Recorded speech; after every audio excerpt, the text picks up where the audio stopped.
Ever like watch those presidential motorcades on TV? Mm-hmm. They're kind of like a scene straight out of a movie. Yeah. Right. But have you ever actually stopped and thought about like what it would really take to keep the president safe, every time they step out in public? Yeah. Well, today we're doing a deep dive into the world of the presidential motorcade, and let me tell you, it is way more intricate than you might think. Yeah, you're totally right. It's not just a bunch of like flashy cars. It's actually this really carefully planned out like performance almost of security measures. And Yeah. they're designed to counter any threat you can pretty much imagine. And the Yeah. stakes are really high. Yeah. We're talking about protecting, the leader of the free world here. Exactly. And like we all know that the Secret Service is like watching the president's every move, but what does that actually look like? No. Like in action. Right. It turns out it's a lot more than just a few guys in suits and sunglasses. Yeah, absolutely. And I think it all starts with understanding how the motorcade is structured in the first place.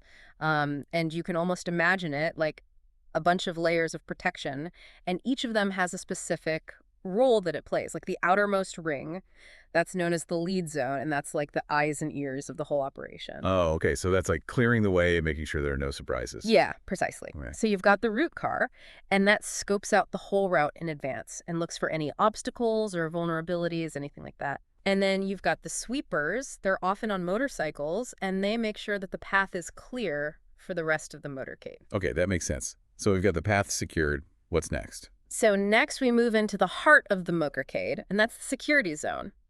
And this is where it gets really interesting. This is where you find the beast, Oh, yeah, the bees. which is the president's limo. I've always heard that things like basically a tank disguised as a car. Pretty much, yeah. Really? Yeah, it's designed to withstand just about anything. Bulletproof glass, run-flat tires, like a sealed cabin with its own oxygen supply. Wow. Anything you can think of, the beast has it. Oh, wow. But this is where the decoy strategy comes in, Okay. because there are actually two identical beasts in the motorcade. Wait, what? There's two? Yeah. Why two? Well, to keep any potential attackers guessing. Ooh. Of course, nobody knows for sure which limo the president is actually riding in. Right. So it just adds that extra layer of uncertainty. That's actually genius. Yeah. I never would have thought of that. And then right beside the beast, you'll find the halfback. Okay. And that car is packed with the president's, personal Secret Service detail. Yeah. The guys who are trained to, take a bullet for the president. Yeah. They never leave their side. Talk about a high-pressure job. Yeah. They're like the president's own personal bodyguards 24/7. Exactly. And then if a threat, does manage to get too close for comfort, that's where the counter-assault team comes in. These guys are highly trained. They're equipped to engage any threat directly, and they will put themselves between the president and danger. Wow. So it's like a multi-layered defense system. Right. And each layer is supporting the others. Precisely. And then let's not forget about the final zone, the support zone. And that brings up the rear of the motorcade. So what's back there? Is it just like snacks and stuff? No. Yeah. well, No. We're talking press vans for communication, a team of medical professionals, hazardous materials specialists. They even have a mobile command center nicknamed Roadrunner. Roadrunner. I Yeah. love it. Yeah. But all this talk about, physical security, it makes you wonder, what about the digital age we live in? Right. It's not just bulletproof glass and armored vehicles anymore, is it? Yeah. Oh, you're right on the money with that one. In the digital age, there are all new challenges to keeping the president safe. Yeah. Like you said, it's not all about bulletproof glass and, heavily armored vehicles. Right. You have to worry about things like hackers, Right. remote detonation, Yeah. all sorts of nasty things. That's kind of creepy to think about. It is, but I'm sure, Yeah. they've got it covered. Yeah, they'd have to, right? I mean, this is the president of the United States. Exactly. And one of the secret weapons that they have in this digital arms race is a vehicle you might not even notice in the motorcade. Okay. It's called the Electronic Countermeasures Suburban. The what? What is that? Yeah, it sounds like something out of a spy movie, right? Totally. But basically, the Suburban is a shield against remote detonation. It uses this thing called barrage jamming, Okay. and that creates this really powerful noise signal, Uh-huh. which can drown out any attempts to detonate a bomb remotely. So it's like creating like a force field against those radio-controlled bombs you see in the movies. Yeah, you got it. like a digital smoke screen. Wow. It makes it almost impossible for someone to set a bomb off near the motorcade. That is really wild. Yeah. I never would have even thought about that. And that's just one example. Really? Yeah, you've got advanced surveillance systems, encrypted communication networks, Oh, wow. a whole lot more. Wowie. All designed to stay one step ahead of those digital threats that you mentioned. It's like a high-stakes chess match. Yeah. Constantly evolving with every new technology. Yeah, and it makes me think about something you said earlier about history playing such a huge role in shaping how we even approach security today. All these incredible advancements, all this meticulous planning, Yeah. it didn't just appear out of thin air. Right. We learn from mistakes. Yeah, you're talking about the assassination of JFK, right? Yeah, it's a stark reminder of what can happen, Yeah. even with the best of intentions. Absolutely. Yeah.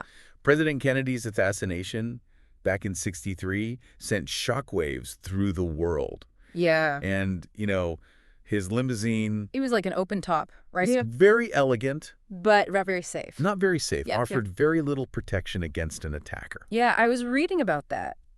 You look at the footage now, and it's just unbelievable how exposed he was. I know. It's crazy. As a wake-up call. It was a turning point. Yeah. It forced this complete overhaul of how we do presidential security. And the beast is a direct result of the lessons learned that day in Dallas. Absolutely. Every fortification, every redundancy built into that vehicle It's incredible. is there because of what happened that day. You were saying something earlier about it having 8-inch thick doors Yeah.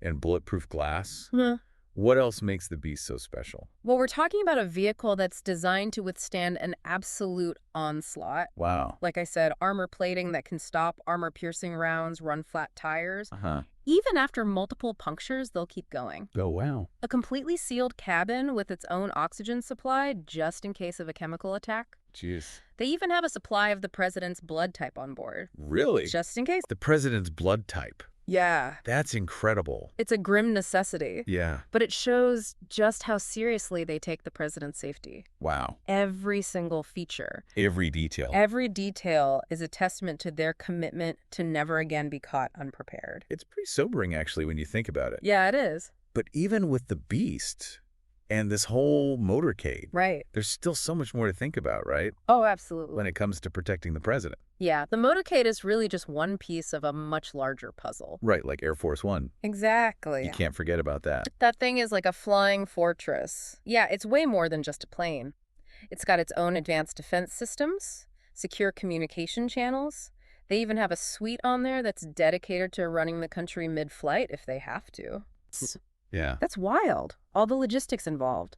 It's like planning a small invasion every time the president leaves the house. Yeah, that's actually a pretty good comparison. Really? Yeah.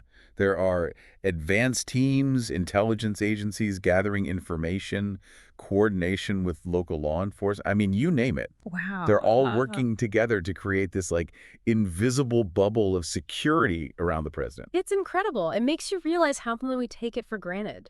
Yeah. All this behind-the-scenes work that most people don't even think about. It's true, and it's really a testament to the dedication and expertise of all these people working tirelessly to keep the president safe. And the thing is, this is not a static thing. This whole security apparatus is constantly evolving, adapting to new threats and new technologies. Well, yeah, because what worked 10 years ago might not work today. Like, remember those old spy movies Yeah. with the clunky gadgets? Yeah. I bet those are hilarious now. Yeah, they really are looking back on them now. It's a constant game of cat and mouse, though, trying to stay one step ahead of the bad guys. Yeah. And I think that's what makes this whole topic so interesting, Yeah. It's such high-stakes, cutting-edge technology, this constant challenge of keeping the president safe, but also letting them do their job. Yeah, because you can't just keep them locked in a bunker all day. Exactly. They have a job to do. Yeah. People to meet, places to be. It's all about finding that balance. Exactly. Between security and accessibility. It really is. It's a delicate dance. Yeah. But it's one they have to get right every single time. It makes you think, if you were in charge of protecting the president, Yeah. how would you even start? That's a question that keeps people up at night. I bet. And it's not just about having the coolest gadgets or the toughest vehicles either.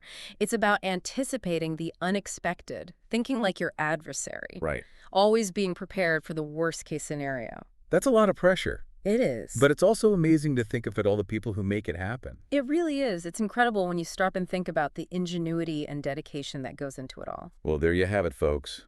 A deep dive into the world of presidential security. It was my pleasure. It's a world of, like we were saying, high stakes, cutting-edge technology, and the unwavering dedication to keeping the leader of the free world safe. Until next time, keep those brains buzzing. And as always, remember, the world is a much more interesting place when you start asking, what if?